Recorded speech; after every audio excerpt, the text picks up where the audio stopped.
بسم اللہ الرحمن الرحیم۔ السلام علیکم، میں ہوں محمد بیگ۔ اب تک تو تھا یہ معاملہ آدم علیہ السلام کی تخلیق سے متعلق جو چیزیں پیش آئیں۔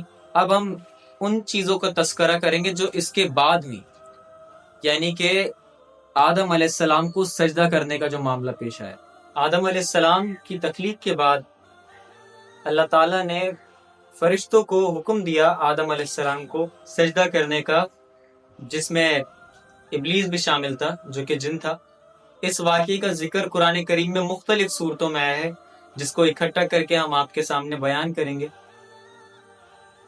اللہ تعالیٰ ارشاد فرماتے ہیں کہ جب تمہارے پروردگار نے فرشتوں سے فرمایا کہ میں کھنکھناتے سڑے ہوئے گارے سے مٹی سے ایک بشر بنانے والا ہوں، تو جب میں اس کو صورت انسانیت میں درست کر لوں اور اس میں اپنی روح پھونک دوں تو اس کے آگے سجدے میں گر پڑنا۔ اچھا، یہ جو سجدہ تھا وہ اللہ تعالیٰ نے تعظیمی سجدہ تھا جو اللہ تعالیٰ نے کرنے کا حکم دیا۔ ظاہر عبادت کا جو سجدہ ہے وہ ہر امت میں ہمیشہ سے حرام رہا ہے، لیکن سجدہ تعظیمی جو ہے وہ پچھلی امتوں میں جائز تھا، لیکن اس امت میں وہ بھی منع ہو چکا ہے، جیسا کہ سنن ابی داؤد کی حدیث نمبر 2140 میں آتا ہے کہ ایک صحابی فرماتے ہیں کہ میں ہیرا نامی شہر میں گیا تھا، میں نے وہاں دیکھا کہ وہاں کے لوگ اپنے سردار کو سجدہ کرتے ہیں، تو میں نے کہا کہ اللہ کے رسول صلی اللہ علیہ وسلم تو اس بات کے زیادہ حقدار ہیں کہ ہم انہیں سجدہ کریں۔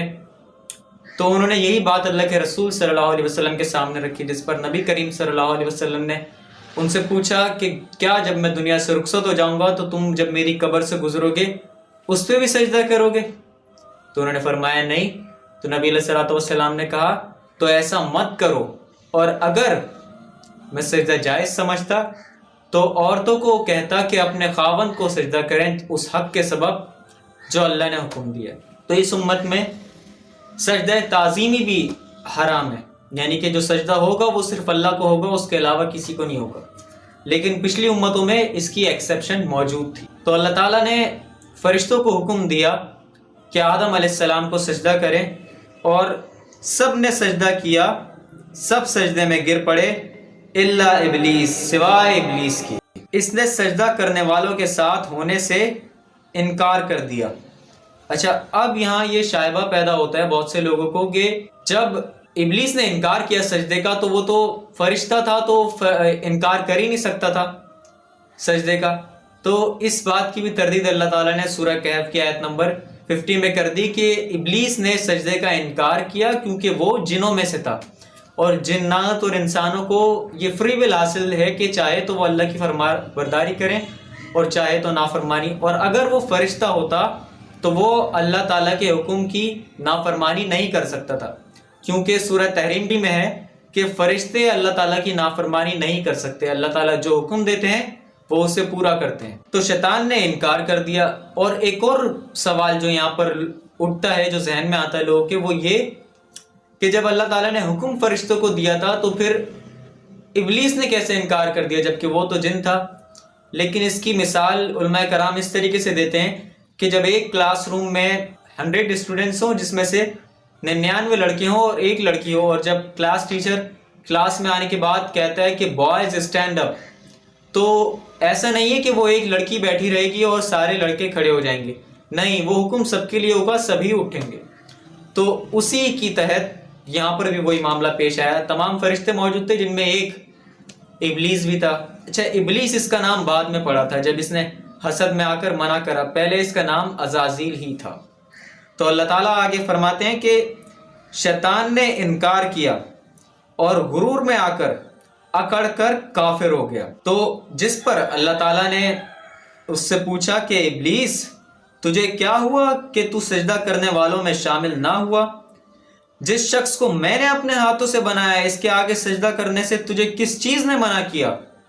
جب میں نے تجھے حکم دیا تو کس چیز نے تجھے سجدہ کرنے سے باز رکھا؟ کیا تو غرور میں آ گیا یا اونچے درجے والوں میں سے تھا؟ جس پر اس نے جواب یہ دیا کہ میں اس سے بہتر ہوں، انا خیر منہ، میں اس سے افضل ہوں، تو نے مجھے آگ سے پیدا کیا اور اسے مٹی سے بنایا، بھلا میں اسے سجدہ کروں جسے تو نے مٹی سے بنایا؟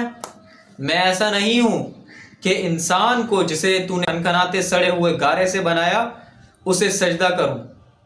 اور اس کے بعد اس نے تنزیہ کہا کہ دیکھ تو یہ وہی ہے جسے تو نے مجھ پر فضیلت دی ہے. اللہ تعالیٰ نے اس سے پھر کہا کہ یہاں سے نکل جا، تو مردود ہے اور تجھ پر قیامت کے دن تک لعنت برسے گی.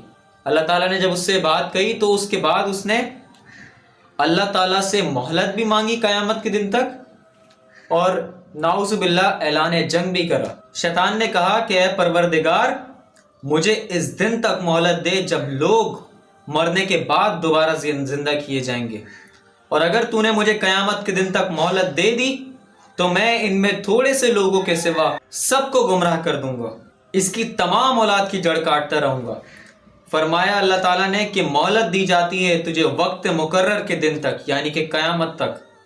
پھر شیطان نے کہا کہ تو نے مجھے ملعون کیا ہی ہے، جیسا تو نے مجھے رستے سے الگ کیا ہے میں بھی زمین میں لوگوں کے لیے گناہوں کو آراستہ کر دکھاؤں گا اور سب کو بہکاؤں گا. ان میں سے جو تیرے مخلص بندے ہیں ان پر قابو پانا مشکل ہوگا. میں تیرے سیدھے راستے پر صراط مستقیم پر ان کو گمراہ کرنے کے لیے بیٹھوں گا، اور پھر ان کے آگے سے اور پیچھے سے اور دائیں سے اور بائیں سے، یعنی کہ ہر طرف سے آؤں گا، اور تو ان میں سے اکثر لوگوں کو شکر گزار نہیں پائے گا. اور اللہ تعالیٰ قرآن کریم میں ایک مقام پر سورہ سبا کی آیت نمبر 20 میں ارشاد فرماتے ہیں کہ جو اس نے بات کہی نا تو اس نے اپنی یہ بات پوری بھی کر دکھائی ہے. اور اس کی اس بات کا جواب اللہ تعالیٰ نے دیا. اللہ تعالیٰ نے فرمایا کہ چلا جا، جو میرے مخلص بندے ہیں ان پر تجھے کچھ قدرت حاصل نہیں ہوگی کہ ان کو گناہ میں ڈال سکے. ہاں گمراہوں میں سے جو تیرے پیچھے چل پڑے اور جو شخص ان میں سے تیری پیروی کرے گا تو تم سب کے وعدے کی جگہ جہنم ہے، تم سب کی سزا جہنم ہے اور وہ پوری سزا ہے. اور اس جہنم کے 7 دروازے ہیں، ہر ایک دروازے کے لیے ان میں سے جماعتیں تقسیم کر دی گئی ہیں. اللہ تعالیٰ نے جو یہ بات ارشاد فرمائی نا کہ جو شخص بھی تیرے پیچھے چل پڑے اور ان میں سے جو بھی تیری پیروی کرے گا تو ان سب کو میں جہنم میں بھر دوں گا، جہنم کو تم سب سے بھر دوں گا. یہ بات اللہ تعالیٰ نے اس لیے ارشاد فرمائی کہ اللہ تعالیٰ نے حق اور باطل دونوں انسانیت پہ واضح کر دیے. اس کے بعد بھی اگر کوئی گمراہی کا راستہ اپناتا ہے تو اس کے لیے پھر جہنم ہی ہے. اللہ تعالیٰ قرآن کریم میں ارشاد فرماتے ہیں سورہ دہر، جس کا دوسرا نام سورہ انسان بھی ہے، اس کی آیت نمبر 3 میں کہ ہم نے انسان کو راہ دکھا دی، چاہے وہ شکر کرے یا کفر کرے، یعنی کہ چاہے شکر گزاری کی روش اختیار کرے یا ناشکری کی. اللہ تعالیٰ نے پیغمبر بھیجے ہیں، نبی بھیجے ہیں، کتابیں نازل کری ہیں انسانیت کی ہدایت کے لیے. اس کے بعد بھی اگر کوئی اللہ کی نافرمانی کرتا ہے، شیطان کے رستے پہ چلتا ہے، تو شیطان کا بھی اور اس کے پیروکار کی بھی وعدے کی جگہ جہنم ہے. مزید اللہ تعالیٰ نے ارشاد فرمایا کہ تو نے ان میں سے جس کو بہکانا ہے اپنی آواز سے بہکاتا رہے، اور ان پر اپنے سواروں اور پیادوں کو چڑھا کر لاتا رہے، اور ان کے مال اور اولاد میں شریک ہوتا رہے، اور ان سے وعدے کرتا رہے. اور شیطان ان سے جو وعدے کرتا ہے وہ سب کے سب دھوکہ ہیں. اور یہی بات اللہ تعالیٰ نے قرآن کریم میں ارشاد فرمائی کہ قیامت والے دن بھی شیطان اس بات کی گواہی دے گا کہ جو اللہ تعالیٰ نے تم سے وعدہ کیا تھا وہ سچا تھا، اور جو میں نے وعدہ کیا وہ سب جھوٹا تھا، فریب تھا. مزید اللہ تعالیٰ فرماتے ہیں کہ جو میرے مخلص بندے ہیں ان پر تیرا کچھ زور نہیں ہوگا، اور تمہارا پروردگار کارساز کافی ہے. تو یہ تھا اللہ اور شیطان کا مکالمہ جو آدم علیہ السلام کو سجدے کے حکم پر پیش آیا. یہ جو ہم نے آپ کے سامنے بیان کیا ہے یہ سورہ بقرہ کی آیت نمبر 34، سورہ حجر کی آیت نمبر 28 سے 44، سورہ صاد کی آیت نمبر 71 سے 76، سورہ اعراف کی آیت نمبر 11 اور 12 اور مزید 17 تک، سورہ بنی اسرائیل کی آیت نمبر 61 سے 65 تک، اور سورہ کہف میں بھی آیت نمبر 50 میں بیان ہوا، جس کو ہم نے جمع کر کے آپ کے سامنے بیان کر دیا.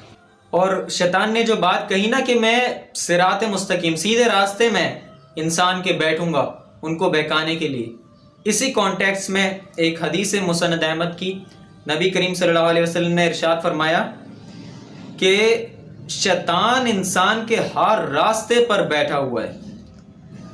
اور یہ جو واقعہ پیش آیا کہ جو شیطان نے سجدے سے انکار کرا، اس حوالے سے صحیح مسلم کی حدیث نمبر 81، اور یہی روایت مسند احمد میں بھی آتی ہے کہ اللہ کے رسول صلی اللہ علیہ وسلم نے فرمایا کہ جب آدم کا بیٹا سجدے کی آیات تلاوت کرتا ہے اور پھر سجدہ کرتا ہے تو شیطان ایک طرف ہو کر رونے لگتا ہے اور کہتا ہے ہائے افسوس، ابن آدم کو سجدہ کرنے کا حکم ملا اور اس نے سجدہ کرا، اسی لیے اسے جنت ملے گی۔ مجھے بھی سجدہ کرنے کا حکم ملا تھا، میں نے کفر کیا، میں نے انکار کیا اور مجھے جہنم ملے گی۔ اللہ اکبر۔